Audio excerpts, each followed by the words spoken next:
Have you ever shot a roll of film and ended up with underexposed, blurry, or just weird looking images? Yeah, I've been there too. And film photography is an amazing process, and it's well worth getting into. But we're just going to cover some 5 mistakes that I always see, or that I see quite often, and that I've done myself. The first common mistake I see is under or overexposed photos.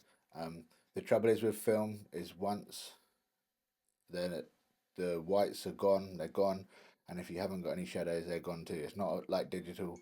You can't go into Lightroom and just make it better. So there's two ways you can make this a lot easier. You can use the Sunny 16 rule. So set your aperture to f16 and put your shutter speed to the same speed the film's at. So if your film is 125 ISO, set your shutter speed to 125 ISO. Fingers crossed it works. Obviously, it's got to be sunny for that to work. The other thing you can do is buy a light meter. So I have a Sekonic light meter because I like the way you can either take the light meter where you want to expose the shadows, or you can face it to the person and then you get a reflected light exposure. So you get two types, and it's really handy just to have on me. They're not too cheap, um, but they're well worth getting if you can take it seriously. But also, there's lots of exposure light meter apps which are wicked. I've used them all. Yeah, I mean, just pick one. They're usually all quite good. Sure, then just overexpose your film slightly. Um, Film cameras may have a broken light meter, so if you can get one with a working light meter, excellent. They'll be pretty spot on. Um, but yeah, if in doubt, just overexpose slightly, and you'll retain more details in the highlights. I don't know if it's the ADHD or whatever. Um, I had it before it was cool. Is I just sometimes just forget what film ISO is in my camera. So I do tend to, if I have the box, then I will just put it in the back of the camera if it's got a little holder, or just jot it down just so I remember and you don't get your exposure wrong. I mean, there's sometimes I've put in like a 400 and shot it at 200, but sometimes it might be even worse, and the image gone. But yeah, just keep a note of what your ISO is in the film, and you shouldn't go wrong. If you're using a camera with a DX code reader inside, just make sure that's nice and clean so the camera can read it properly, and then you will be fine. So the camera will do the rest of that. The other thing I see a lot in film photography is just not taking the time to compose and focus photos better. I think we're also used to just pointing and shooting and letting the autofocus do the work if you come from digital or you come from a mobile phone. Um, and this is one of the things I really love about film is that you do have to slow down. You do have to focus properly. You do have to make sure you've got all your settings right. Otherwise, you're just going to waste 20 quid on a roll of film with crap photos that are over or underexposed.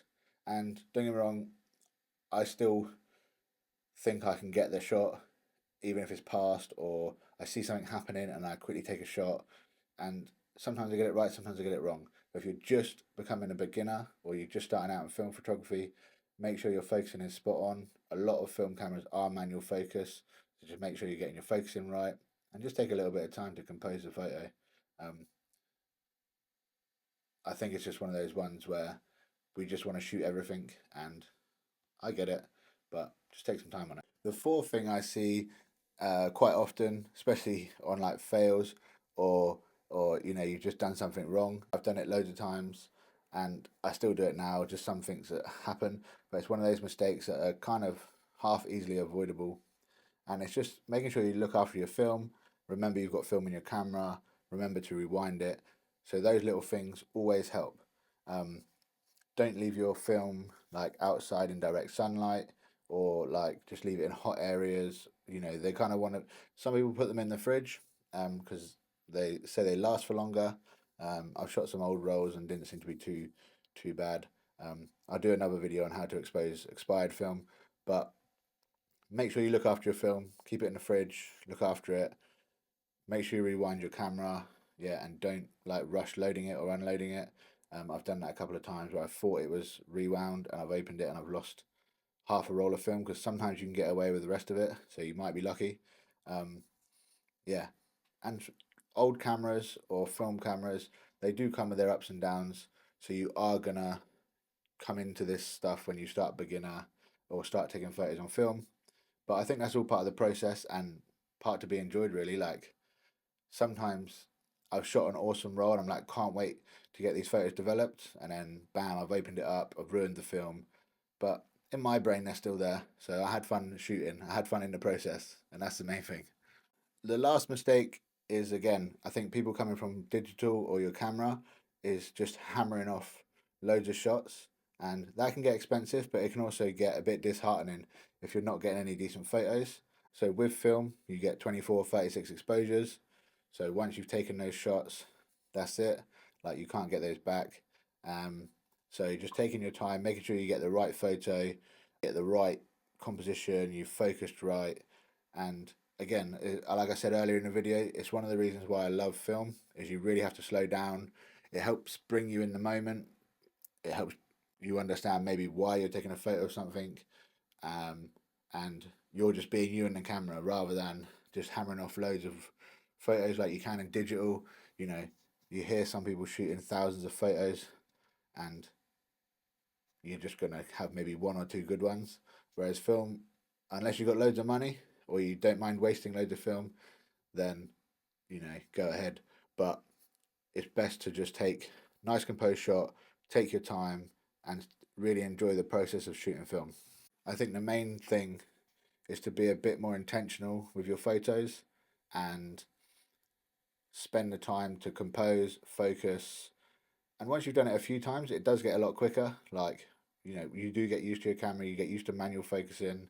Um, or if you have a film camera with autofocus, excellent. Just make sure that that's working. Some of the old lenses as well have a little bit of shift focusing and things. So just take your time, understand your kit, and just reach out if you need any help. So these are the 5 biggest mistakes that I kind of see, and they're all really easily fixed. I think the main thing to take away from today is understand your equipment, slow down, compose, focus, and enjoy the process. Have you made any of these mistakes before? If so, drop a comment below. I'd love to hear the best ones, or if you've ruined something, or you was on a paid photo shoot and they just got ruined and you lost everything. And if you did find this helpful, please like and subscribe. It'll help grow the channel. I'm going to aim to do a few more videos like this, especially around film photography and digital photography. So yeah, make sure you like and subscribe, and I'll see you soon.